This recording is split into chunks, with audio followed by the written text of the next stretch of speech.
Hello दोस्तों, अपन अब बात करने वाले हैं प्रॉफिट लॉस कैलकुलेशन की। ई कॉमर्स बिजनेस में प्रॉफिट लॉस कैलकुलेशन कैसे किया जाता है।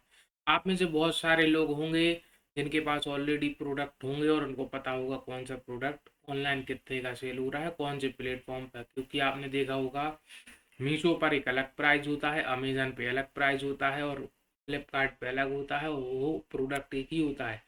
अब उसका अपन फायदा और घाटा कैसे पता करेंगे profit loss calculation e commerce में, तो चलिए जान लेते हैं कि अपन को प्रॉफिट कैसे इंक्रीज करना है, प्रॉफिट मार्जिन कैसे रखना है और नया प्रोडक्ट कोई प्रॉफिटेबल कैसे। अब देखिए दोस्तों, इन ई कॉमर्स बिजनेस सभी प्रोडक्ट सेल होते हैं, लेकिन ई कॉमर्स में एक इशू है जो कि एडवांटेज कह लीजिए या डिसएडवांटेज कह लीजिए। यदि आप 100 पार्सल भेजते हैं तो उसमें से कुछ ना कुछ रिटर्न आएगा, 100% डिलीवर्ड नहीं होंगे।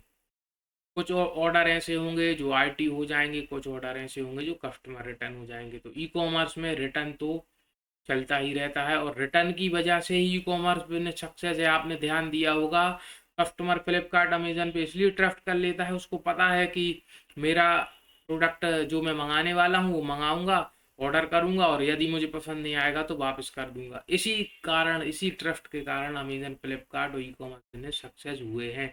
नहीं तो कोई किसी पे विश्वास नहीं करता है, ट्रस्ट नहीं करता। अब बात करेंगे, कुछ ऑर्डर जाएंगे। 100 ऑर्डर आपने यदि भेजे हैं तो आरटीओ पार्सल भी आएंगे, कुछ डोर पे कैंसिल हो जाएंगे कस्टमर के, कुछ कस्टमर अपना दिमाग चेंज कर लेंगे, कुछ कस्टमर कहेंगे हमने कहीं और से खरीद लिया, कुछ ऑर्डर मल्टीपल ऑर्डर कर देते हैं। उन्हें एक ज़रूरत थी, उन्होंने 3 मंगा ली, उन्होंने देखा कैटलॉग अलग अलग दिख रहे थे, एक ही कैटलॉग के 3 जगह से ऑर्डर कर दिए। अब कुछ पार्सल ऐसे होंगे, कुछ आरटीओ होंगे, कुछ डिलीवर्ड होंगे, कुछ कस्टमर रिटर्न होंगे। तो कितने ऑर्डर आरटीओ हो जाते हैं, कितने कस्टमर डिलीवर्ड हो जाते हैं कस्टमर को, कितने वापस आ जाते हैं। तो एग्जांपल ले लेता हूँ, जैसे आपने 100 ऑर्डर डिस्पैच किया, आपके यहाँ ऑफिस से या शॉप से या घर से 100 ऑर्डर निकल गए। अब क्या होता है, उसमें से कुछ ऑर्डर ऐसे होंगे, 10, 20 या 30 भी हो सकते हैं जो बीच में ही कैंसिल हो जाए, उन कस्टमर तक पहुंच ही नहीं पाए। क्यों हो जाएंगे? कस्टमर का दिमाग चेंज हो गया, कस्टमर को चाहिए नहीं, कस्टमर ने मल्टीपल ऑर्डर कर दिया।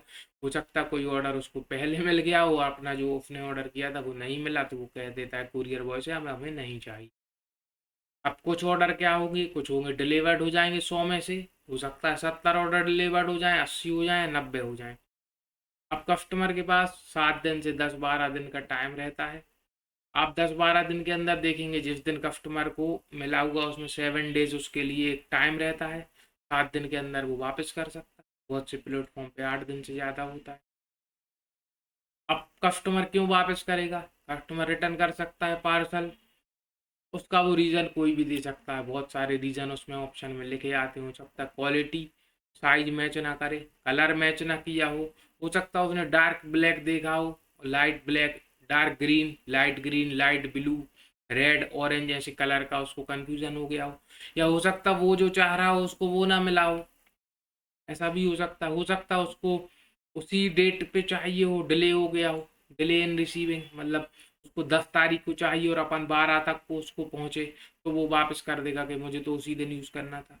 तो बहुत सारे रीज़न है कस्टमर से, वो तो कस्टमर रिटर्न करेगा यदि उसके मन का नहीं होगा। यही पावर है ई कॉमर्स में, कस्टमर के हाथों में एक बहुत बड़ा पावर है कि वो रिटर्न कर सकता है और अपन को रिटर्न लेना होगा। अब अपन को क्या करना है, अपन को भी तो प्रॉफिट लॉस देखना है, तो अपन को सबसे पहले क्या करना है, क्वालिटी ऑफ प्रोडक्ट पे और पैकिंग पे ध्यान देनी है। मतलब यदि आप कोई ऐसा प्रोडक्ट बेच रहे हो जो कांच का है या प्लास्टिक का है, फाइबर का, जिसके ब्रेक होने के चांसेस हैं, तो आप तो अपनी क्वालिटी और पैकिंग बहुत अच्छी रखिए, आपको उसी पे ध्यान देना है। हैंडीक्राफ्ट हो गया या कुछ ऐसे प्रोडक्ट हैं जो फ्रेजाइल है, मतलब टूटने योग्य हैं, तो फ्रेजाइल का टेप लगाएं उस पे, बॉक्स पे। कोरोगेटेड बॉक्स अच्छी क्वालिटी के बनवाएं, 2 प्लाई, 3 प्लाई, 5 प्लाई, 7 प्लाई तक बॉक्सेस आते हैं जो लोग एक्सपोर्ट क्वालिटी में यूज़ करते हैं, तो आप 5 प्लाई का यूज़ कर सकते हैं। 5 प्लाई में भी इतनी अच्छी क्वालिटी होना चाहिए कि वो यूज़ 2 बार 3 बार बॉक्स आप यूज़ करें यदि आरटीओ में आ रहा, मतलब इतनी अच्छी क्वालिटी होनी चाहिए, ब्रेक ना हो उसके अंदर का मटेरियल। अब उसके बाद आपको एक चीज़ और देखनी है, जब आप प्रॉफिट लॉस पे आते हैं तो एडवर्टीजमेंट का कॉस्ट भी होता है। अब आपकी विजिबिलिटी कैसे डिपेंड करती है इस पे। एडवर्टीजमेंट यदि आप लगाते हैं तो आपकी विजिबिलिटी बूस्ट होगी, ऑर्डर बूस्ट होंगे, ऑर्डर बूस्ट होने पे आपकी ग्रोथ होगी पोर्टल की।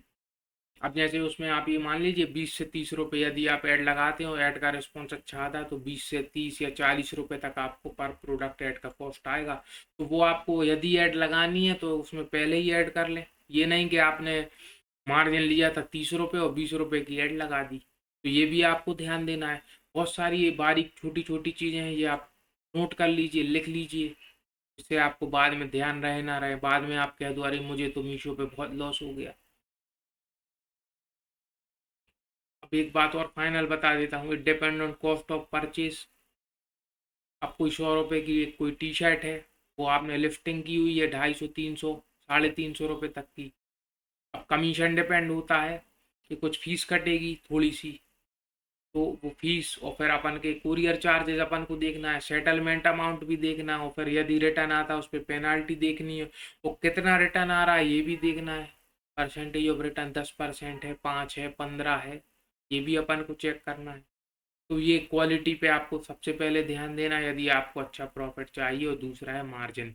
मार्जिन एकदम लो नहीं लेना है। मैं आपको बताऊं, बहुत सारे सेलर ऐसे हैं जो कॉम्पिटिटिव प्राइस के नाम पे रेट कम कर देते हैं और हज़ारों ऑर्डर दे देते हैं, और जब रिटर्न आता है तो बाद में फिर कहते हैं हमें लॉस हो गया। तो दोस्तों, थोड़ा धीरे धीरे स्लो स्लो ग्रो करें, एक्सपीरियंस लें, उस फील्ड में उतर जाएं, महीने 2 महीने 3 महीने में अच्छा एक्सपीरियंस लें और प्रॉफिट लॉस अपना बढ़ाएं। प्रॉफिट को इंक्रीज करना है, लॉस को कम करना है, प्रॉफिट को अपन को ऊपर लेके जाना है, और उन दोनों को बीच में एक ओवरऑल आपको मार्जिन लेके चलना है। तो दोस्तों, इस वीडियो में इतना ही। ये बहुत अधिक महत्वपूर्ण जानकारी थी कि आपको इन सब चीज़ों का ध्यान रखना है, और आपको प्रॉफिट पे थोड़ा ध्यान देना है। एकदम बहुत कम भी प्रॉफिट नहीं लेना और ज़्यादा भी प्रॉफिट नहीं लेना। ज़्यादा प्रॉफिट ऐड करोगे तो ऑर्डर्स नहीं आएंगे, ऑर्डर कम हो जाएंगे। कम प्रॉफिट लोगे तो ऑर्डर तो आएंगे लेकिन लॉस होने के चांसेस हैं। तो दोस्तों, इस वीडियो में इतना ही।